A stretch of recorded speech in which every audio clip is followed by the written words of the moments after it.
السلام علیکم دوستو، تو کیسے ہیں آپ لوگ؟ امید کرتا ہوں کہ آپ سب خیریت سے ہوں گے اور جہاں ہوں گے خوش ہوں گے۔ تو چلتے ہیں اپنی اسٹوری کی طرف۔ راستے پر آہستہ سے چلتے ہوئے جیسے ہی مزار کا گنبد نظر آنے لگا، میرے قدموں میں تیزی آ گئی۔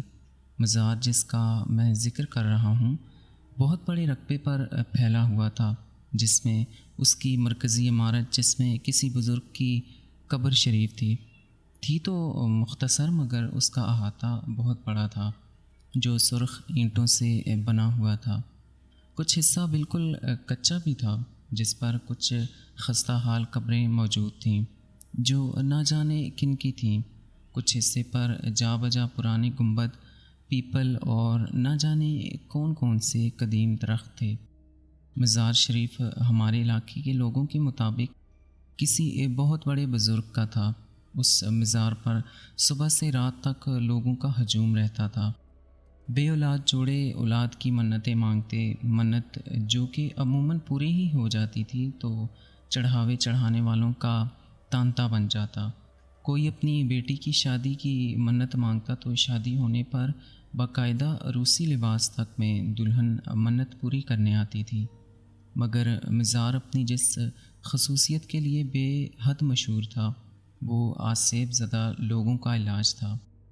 دور دور سے لوگ اپنی آسیب زدہ بیٹے بیٹیوں کے علاج کے لیے مزار شریف آتے اور یہیں پڑ جاتے اور اپنے مکمل صحت یاب مریضوں کو لے کر واپس جاتے۔ مزار کے احاطے میں نے بارہا اپنی آنکھوں سے نوجوان آسیب زدہ لڑکے لڑکیوں کو اس طرح مسلسل کھلبازیاں کھاتے دیکھا تھا جو کوئی عام انسان کر ہی نہیں سکتا تھا۔ میری والدہ کے بقول صاحب مزار آسیب زدہ کے اوپر چڑھی بدرو کو اس طرح سزائیں دیتے تھے کہ وہ بیمار کو چھوڑ کر چلے جائیں۔ کبھی شدید تپتی سی دھوپ میں ننگے پاؤں الٹا، یعنی پاؤں اوپر کر کے ہاتھوں کے بل لڑکے لڑکیاں اس طرح تیزی سے چلتے تھے کہ کوئی کرتب دکھانے والا چلتا ہوگا۔ ان کے ساتھ آنے والے شدید پریشان چہرے لیے ایک طرف بیٹھے یہ تماشا دیکھتے۔ ہم یعنی میں اور میرے کچھ دوست اس وقت بالکل نوجوان تھے۔ ہمارے لیے ان منظر میں بے حد کشش تھی۔ اکثر اوقات کوئی نوجوان آسیب زدہ لڑکا یا لڑکی مسلسل تکرار کرتا سنائی دیتا، نہیں جاؤں گا، نہیں جاؤں گا۔ میرے والد صاحب ان باتوں کے بے حد خلاف تھے۔ وہ مزاروں پر جانے، منتیں مانگنے، چڑھاوے چڑھانے کے سخت مخالف تھے۔ وہ آسیب کو بھی نہیں مانتے تھے۔ یہ سب ذہنی بیماریوں کی اقسام ہیں۔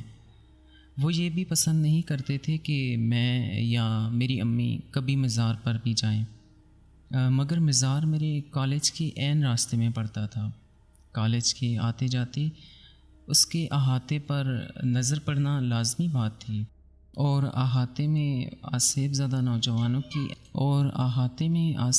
نوجوانوں کی ایسی حرکات جو کوئی بڑا کرتوت باز بھی مشکل کر پائے، ان میں میری دلچسپی ظاہری بات تھی۔ ایسے ہی ایک دن میں جب کالج سے واپس آ رہا تھا تو اس پر میری نظر پڑی۔ وہ مزار کے باہر احاطے سے ہٹ کر جہاں اینٹوں کا فرش ختم ہو کر کچی زمین شروع ہوتی تھی بیٹھی ہوئی تھی، کیونکہ اس کے سر پر دوپٹہ اوڑھ کر اپنے ارد گرد اچھی طرح لپیٹا ہوا تھا، مگر پھر بھی اندازہ لگایا جا سکتا تھا کہ وہ بالکل جوان لڑکی ہے۔ اس نے اپنی ہتھیلیاں آپس میں جوڑی ہوئی تھیں، چہرے کا زیادہ حصہ دوپٹے میں چھپایا ہوا تھا، مگر جتنا حصہ نظر آ رہا تھا وہ بے حد گورا اور خوبصورت تھا۔ گھر آ کر مزار شریف اور اس پر بیٹھی وہ لڑکی بالکل ذہن سے نکل گئی۔ مگر دوسرے دن جب میں کالج جا رہا تھا تو اچانک میری نظر اس پر دوبارہ پڑی۔ وہ اسی طرح مزار کے احاطے میں زمین پر بیٹھی تھی۔ اس مرتبہ اس کا چہرہ پورا کھلا ہوا تھا، اور میں نے اس قدر خوبصورت چہرہ آج سے پہلے نہیں دیکھا تھا۔ میرے قدم جیسے زمین نے پکڑ لیے۔ میں کافی دیر وہیں کھڑا رہا، مگر اس نے آنکھ اٹھا کر میری طرف نہیں دیکھا۔ کالج سے واپسی پر مزار کے قریب آتے ہوئے میری دھڑکن تیز ہونے لگی۔ کاش وہ نظر آ جائے۔ میں نے دل سے دعا کی، مگر اس وقت میری دعا قبول نہیں ہوئی۔ احاطہ تقریباً خالی تھا۔ اکا دکا مولوی ٹائپ لوگ اینٹوں کے فرش پر بیٹھے ہوئے تھے، مگر وہ لڑکی کہیں نہیں تھی۔ مجھے مایوسی ہوئی۔ کچھ دیر میری نظریں اس کو تلاش کرتی رہیں۔ پھر میں گھر چلا آیا۔ دوسرے دن کالج کی چھٹی تھی۔ تیسرے دن جب میں کالج جا رہا تھا تو مزار کے قریب پہنچ کر میں نے اندر جھانکا۔ احاطہ بالکل خالی تھا۔ میرا دل بیٹھ گیا۔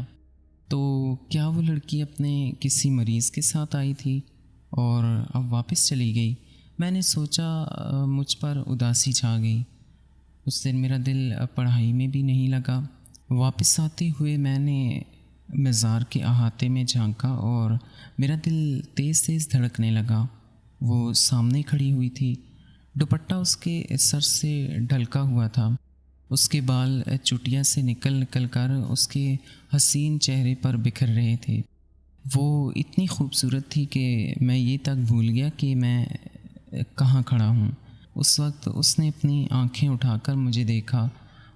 اس کی آنکھیں گہری سیاہ مگر اس قدر اداس۔ شاید یہ جس کے ساتھ آئی ہے وہ بہت بیمار ہے، میں نے سوچا۔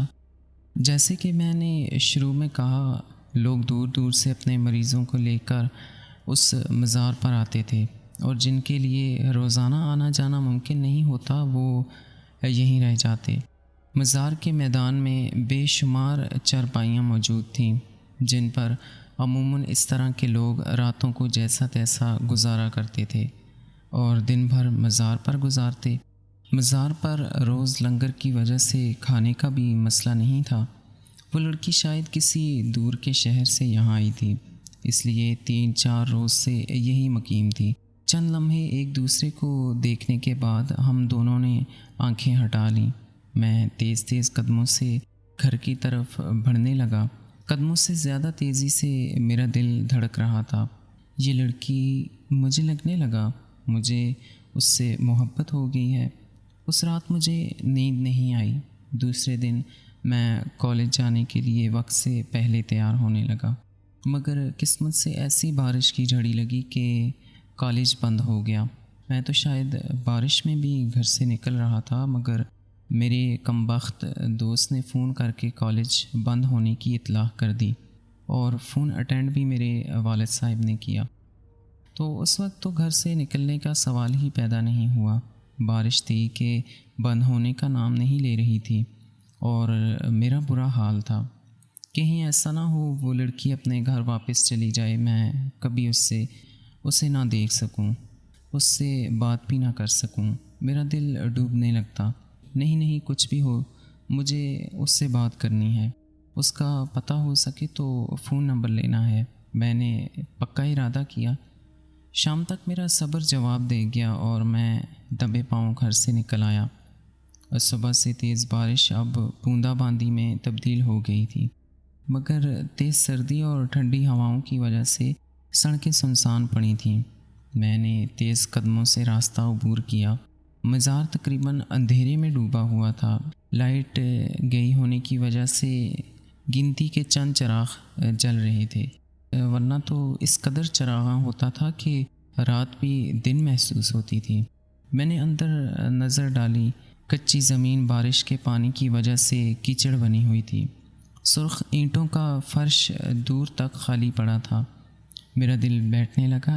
ایک امید کے طور پر میں مزار کے عقب کی طرف گیا، جہاں بڑے سے میدان میں دور سے آنے والے لوگوں کے لیے چارپائیاں پڑی ہوئی تھیں۔ میدان بالکل خالی تھا۔ چارپائیاں دیوار سے لگا کر کھڑی کر دی گئی تھیں، حتیٰ کہ آج تو کوئی مجاور بھی نظر نہیں آ رہا تھا۔ میرا دل رونے کو چاہنے لگا تو گویا وہ چلی گئی۔ وہ واپس چلی گئی۔ میں اس سے مل بھی نہیں سکا، بات بھی نہیں کر سکا، اور ان سے میرا برا حال تھا۔ مرے ہوئے قدموں سے میں مزار سے نکلنے لگا۔ میری نظر مزار شریف کی عمارت پر پڑی، مرکزی عمارت جس میں قبر شریف موجود تھی۔ میرے دل میں خواہش جاگی، چلو آج فاتحہ ہی پڑھ لوں۔ سیڑھیاں چڑھ کر چھوٹا سا برآمدہ کھول کر میں مزار کے اندر داخل ہوا۔ وہ بھی بالکل خالی پڑا تھا۔ میں نے فاتحہ کے لیے ہاتھ اٹھائے اور میرے منہ سے اتنی خوفناک چیخ نکلی کہ لگا خود میرا دل پھٹ جائے گا۔ فاتحہ پڑھ کر چہرے پر ہاتھ پھیر کر جب میری اچانک نظر اوپر پڑی، مزار کے بیچوں بیچ قبر کے عین اوپر چھت کے ساتھ، جی ہاں چھت کے ساتھ، وہ لڑکی الٹی لٹکی ہوئی تھی۔ اس کے کھلے بال جیسے زمین تک آ رہے تھے۔ اس کی آنکھیں، جی ہاں وہی آنکھیں جو مجھ سے اس دن ٹکرائی تھیں، تو میں اس کی محبت میں گرفتار ہو گیا تھا۔ آج جیسے خون بہا رہی تھیں۔ اس کا حسین چہرہ باقاعدہ کسی بدروح کا چہرہ تھا۔ اس کے ہاتھ آپس میں جڑے تھے جیسے معافی مانگ رہی ہو۔ میں پاگلوں کی طرح چیختا باہر بھاگا، نہ جانے کیسے گھر پہنچا اور بے ہوش ہو گیا۔ گھر والے بتاتے ہیں کہ مجھے تیز بخار چڑھ گیا تھا اور میں بہکی بہکی باتیں کرتا تھا۔ نہ جانے کتنے دنوں میں جا کر میں ٹھیک ہو سکا اور میں نے دوبارہ کالج جانا شروع کیا۔ ہاں مگر ایک بات ہے، راستے سے گزرتے ہوئے میں نے دوبارہ کبھی مزار کی طرف نگاہ نہیں اٹھائی تھی۔ تو دوستو، امید کرتے ہیں کہ آپ کو آج کی سٹوری اچھی لگی ہوگی۔ تو ملتے ہیں کل ایک اور نئی سٹوری کے ساتھ۔ تب تک کے لیے اللہ حافظ۔